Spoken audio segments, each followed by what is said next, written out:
Video 686, let's review this code before we run out of time. So in the Let the Motherfucker Burn section of shader source 8, we're going to loop through all of the tiles from front to back. So the smallest in the front, the biggest in the back, and we're going to find the first non-transparent fata tile, if there is any.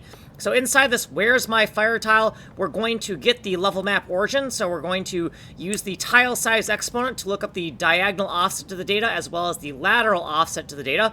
And then to get the level map origin, we need to multiply the hotel coordinate by 512 because each hotel is allocating a 512 by 512 block of memory where a 4x4 grid of rooms is. So we're going to take the room address on the data layout and multiply it by 128.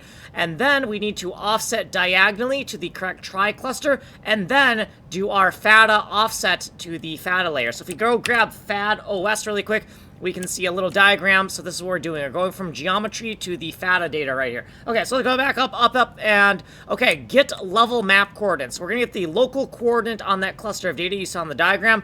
So we're going to convert VU lateral to RU lateral, which is a vector, and we're gonna get the current tile size in discrete units. We're gonna take the global sample point, divide by that tile size to get the global tile coordinate, and then we're going to localize that coordinate into a discrete internal local coordinate within the tile. To get the global room coordinate, we're going to take the global tile coordinate and divide by the number of tiles in one room, and the local map coordinate is just taking that global tile coordinate and localizing it by subtracting this anti-remainder, which is calculated by taking the global room coordinate and multiplying it by the number of tiles in one level. Then we're going to assign this to itself to use this for texel fetching, and the global map coordinate, where our texel is the level map origin plus that local coordinate. Then down here, we're going to wrap this in an int vec2 so that we can use the texel fetch macro, and then if our tile exists, we're going to use this macro to check the red channel for the most significant 4 bits. If those are set,